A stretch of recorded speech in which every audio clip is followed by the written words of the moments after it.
ತಿನ್ನು ನೋಡಿ ಹೇಗಿದೆ ಅಂತ, ಎಲ್ಲವನ್ನ ತಿನ್ನಿ, ಟೇಸ್ಟ್ ಹೇಳಿ ಹೇಗಿದೆ ಅಂತ. ಇದಾಗೋದು ದೊಡ್ಡ ಬೇಸಿಗೆಲ್ಲ ಆಗುತ್ತೆ, ಇದು ಸೆಕೆಯಲ್ಲೇ ಆಗುವಂಥದ್ದು. ಎಲ್ಲರಿಗೂ ಕೊಡಿ.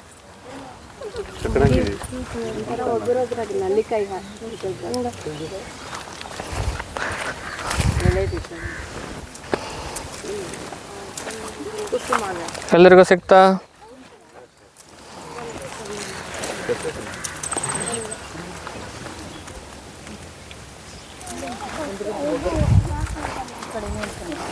ಇವೆಲ್ಲ ನೋಡಿ ಯಾವುದೇ ಒಂದು ಅಡಲ್ಟ್ರೇಷನ್ ಹಾಕದೆ ಮಾಡಿರುವಂಥದ್ದು. ಕಡಿಮೆ ತಗೊಳ್ಳಿ, ಏನು ಸಮಸ್ಯೆ ಇಲ್ಲ.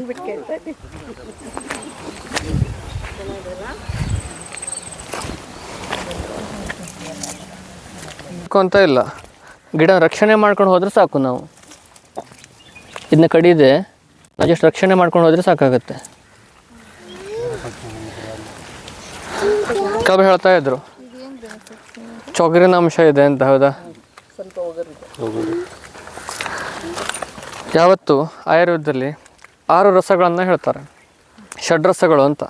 ಮಧುರ, ಅಮ್ಲ, ಲವಣ, ಕಟು, ತಿಕ್ತ, ಕಷಾಯ, ಷಡ್ರಸಗಳು. ಆಚಾರ್ಯರು ಏನು ಹೇಳ್ತಾರೆ ಅಂತಂದರೆ, ತತ್ರ ಆದ್ಯ ಮಾರುತಂ ಘ್ನಂತಿ. ಮಧುರ, ಅಮ್ಲ, ಲವಣ. ತತ್ರ ಆದ್ಯ ಮೊದಲಿನ 3, ಮಧುರ, ಅಮ್ಲ, ಲವಣ. ಸ್ವೀಟು, ಅಮ್ಲ ಅಂದರೆ ಹುಳಿ, ಲವಣ ಅಂದರೆ ಉಪ್ಪು. ಮಧುರ, ಅಮ್ಲ, ಲವಣ. ಮಾರುತ ಅಂದರೆ ವಾತ. ಮಾರುತಂ ಘ್ನಂತಿ, ಮಾರುತವನ್ನು ಕಡಿಮೆ ಮಾಡುತ್ತೆ, ವಾತವನ್ನು ಹರ ಮಾಡುತ್ತೆ. ಯಾರಿಗೆ ವಾತ ಸಮಸ್ಯೆ ಇರುತ್ತೋ ಅವರು ಹೆಚ್ಚಿಗೆಯ ಮಧುರ, ಅಮ್ಲ ಹಾಗೂ ಲವಣವನ್ನು ಉಪಯೋಗಿಸ್ಬೇಕು. ಆಯಿತಾ? ತ್ರಯಸ್ತಿಕ್ತಾದಯ ಕಫಂ. ಕಟು, ತಿಕ್ತ, ಕಷಾಯ ರಸಗಳು ಕಫವನ್ನು ಕಡಿಮೆ ಮಾಡುತ್ತೆ ಅಂತ ಹೇಳ್ತಾರೆ. ಚೊಗರಿದೆ ಇದು, ಹೌದಾ? ಸ್ವಲ್ಪ ಮಟ್ಟಿಗೆ ತಿಕ್ತ, ಕಹಿ ಇದೆ, ಕಟು ಇಲ್ಲ. ಸೊ ಇದು ಏನು ಮಾಡುತ್ತೆ? ಕಫವನ್ನು ಕೂಡ ಕಡಿಮೆ ಮಾಡುತ್ತೆ. ಕಷಾಯ, ತಿಕ್ತ, ಮಧುರ. ಕಷಾಯ ರಸ ಇರುವಂಥದ್ದು, ತಿಕ್ತ ಇರುವಂಥದ್ದು ಹಾಗೂ ಸ್ವೀಟ್, ಇದು 3 ಇದೆ ಇದರಲ್ಲಿ, ಹೌದಾ? ಸ್ವಲ್ಪ ಸ್ವೀಟು ಇದೆ, ಕಷಾಯ ರಸನೂ ಇದೆ ಹಾಗೂ ತಿಕ್ತನೂ ಇದೆ. ಪಿತ್ತ ಮನ್ಯ ಅಂತ ಕರುವತ್ತೆ, ಪಿತ್ತ ಪ್ರಕೃತಿಗೆ ಇದು ಬೆಸ್ಟ್. ಈಗ 3 ಇದೆ, ಕಷಾಯ, ತಿಕ್ತ, ಮಧುರ, ಪಿತ್ತ ಮನ್ಯ ತುಕುರ್ವತೆ ಅಂತ ಹೇಳಿದ್ದಾರೆ. ಯಾರಿಗೆ ಪಿತ್ತ ಸಮಸ್ಯೆ ಇರುತ್ತೋ, ಈ ಬಿಸಿಲು, ಈ ಸೆಕೆಯಲ್ಲಿ ಪಿತ್ತ ಹೆಚ್ಚಿಗೆ ಇರುವಂತಹದ್ದು. ಹಣ್ಣು ಆಗೋದೇ ಬೇಸಿಗೆಯಲ್ಲಿ ಪ್ರಕೃತಿಯ ನಿಯಮದ ಪ್ರಕಾರ. ಮಳೆಗಾಲದಲ್ಲಿ ಹಣ್ಣು ಹೆಚ್ಚಿಗೆ ಇರೋದಿಲ್ಲ. ಎಷ್ಟು ಸೆಕೆ ಇರುತ್ತೋ ಅಷ್ಟು ದೊಡ್ಡ ದೊಡ್ಡ ಹಣ್ಣುಗಳು ಬರುತ್ತೆ ಅದಕ್ಕೆ. ಹೂ ಹೆಚ್ಚಿಗೆ ಆಗೋದು ಇದೇ ಸಮಯಕ್ಕೆ. ಋತುವಿಗೆ ಅನುಸಾರವಾಗಿ ಪ್ರಕೃತಿಯಲ್ಲಿ ಏನು ರಚನೆ ಆಗುತ್ತೋ ಅದನ್ನು ನಾವು ಉಪಯೋಗಿಸ್ಬೇಕು.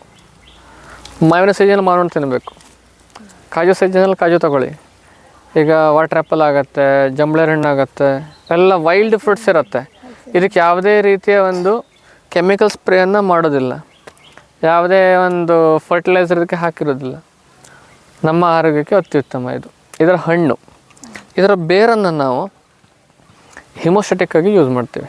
ಬ್ಲೀಡಿಂಗ್ ಸಮಸ್ಯೆ ಇದ್ದಾಗ, ಅದು ಮುಟ್ಟಿನಲ್ಲಿರುವಂಥ ಬ್ಲೀಡಿಂಗ್ ಇರ್ಬೋದು, ಅಥವಾ ಪೈಲ್ಸಲ್ಲಿರುವಂಥ ಬ್ಲೀಡಿಂಗ್ ಇರ್ಬೋದು, ಅಥವಾ ಹಿಮೋಗ್ಲೋಬಿನ್ ಕಡಿಮೆ ಇದ್ದವ್ರಿಗೆ ಇರ್ಬೋದು. ಕೆಲವರು ಲಿವರ್ ಸಮಸ್ಯೆಯಿಂದ ಕೂಡ ಹಿಮೋಗ್ಲೋಬಿನ್ ಕಡಿಮೆ ಆಗುತ್ತೆ, ಅವ್ರಿಗೆ ಕೂಡ ಇದರ ಬೇರನ್ನು ಉಪಯೋಗಿಸ್ಬೋದು. ತುಂಬ ಈಸಿ. ನಾವೇನು ಮಾಡ್ತೀವಿ ಅಂತಂದರೆ, ಈಗ ಕುಸುಮಾಲೆ ಬೇರನ್ನು ಉಪಯೋಗಿಸಿ ತಂಪು ಅಂತ ಹೇಳ್ತಾರೆ ಡಾಕ್ಟ್ರು. ಎಲ್ಲರೂ ಏನು ಮಾಡ್ತಾರೆ ಹೇಳಿ, ಹೋದರು ಇಡೀ ಗಿಡವನ್ನು ಕಿತ್ತರು, ಬೇರನ್ನು ತಗೊಂಡು ಕಷಾಯ ಮಾಡ್ಕೊಂಡು ತಂದರು, ಅಲ್ಲಿ ಆ ಗಿಡ ಹೋಯ್ತು. ಹಾಗೆ ಇದನ್ನ ಹೇಳಲಿಕ್ಕೆ ನಮಗೆ ಬೇಜಾರಾಗುತ್ತೆ. ಇವ್ರಿಗೆ ಹೇಳಿಬಿಟ್ರೆ ಆ ಗಿಡವನ್ನು ಸಾಯಿಸಿದ್ರು. ಏನು ಮಾಡಬೇಕು ಅಂತಂದ್ರೆ, ನಾವು ಗಿಡವನ್ನು ಹಾಳು ಮಾಡಬಾರ್ದು.